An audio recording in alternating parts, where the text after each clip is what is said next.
Hi everyone, I am here to share with y'all how I created that little circle shaker card that went inside of my mini album. Somebody actually left on the comments that they would like to see how it was made, and I actually made it using some of my nesting dies. And I figured since my ruler was kind of like a metal aluminum type ruler, it felt like the same material as these thin little dies that I had. So I thought that, you know what, I'm just going to go ahead and try to make shaker cards out of my dies.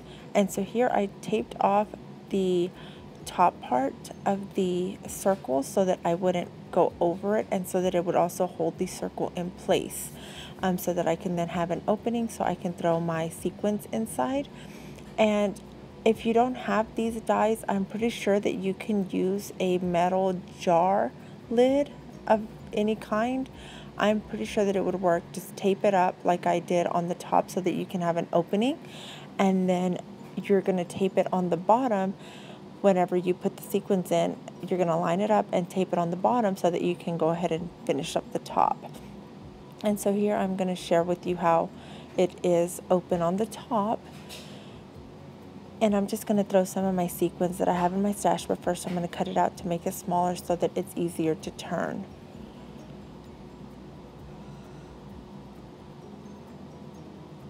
And this one's going to be a Halloween one also, because I just can't get enough of Halloween, I guess.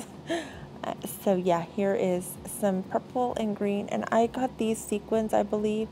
The black I got at Hobby Lobby, but these sets I got at the Dollar Tree a while back, and they've been in my stash for a very long time.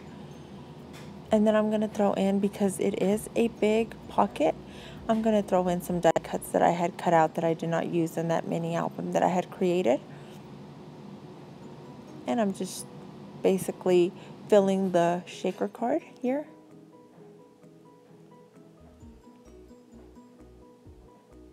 And as you can see there, I am putting it back, I am lining it back up, and I am going to be taping it on the bottom this time.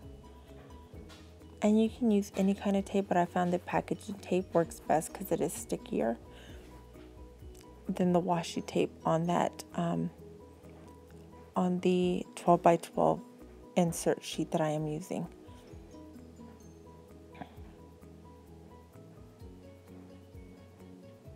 Yeah, my little holder there slides off. I have a lot of trouble keeping that on my desk.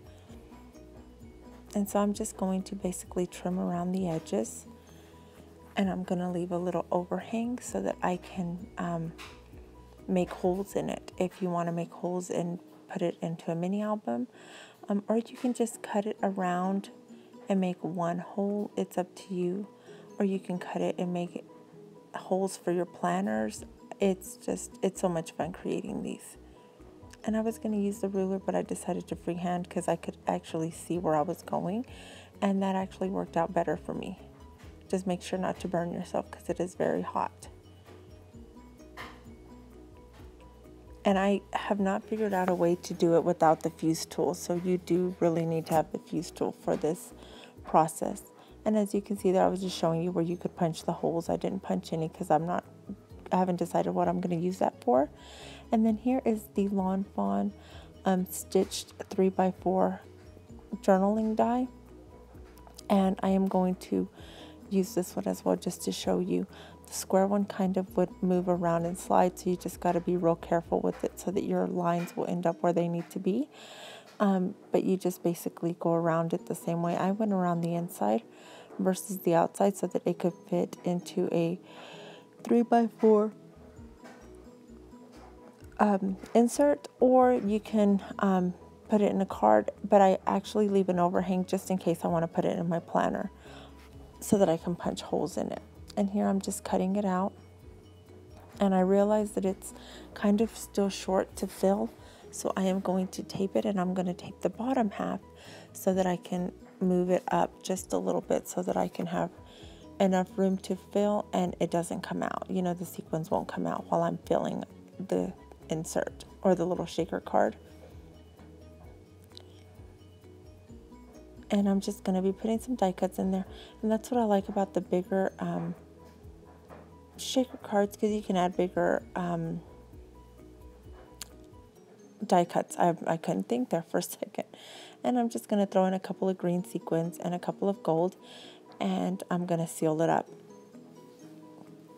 And I really appreciate all my new subscribers. If you guys have not checked out my Etsy shop, go and check it out. I have a lot of neat die cuts and stuff that are up. I actually sold out of a couple, so I'm going to be working on restocking some of those. They may not be the same color, but I plan on restocking some of my die cuts. So if you guys have checked it out and I don't have anything there, I'm so sorry. I'm going to be working on it, I promise. And so here I'm just going to cut around the edges, and as you can see, I just cornered those edges, and I'm just going to go around with my fuse tool and outline it so that it seals up those edges, and that's basically it. And this is how you create those really cute different sized pocket little, not pocket letters, but sequin shakers. Bye bye.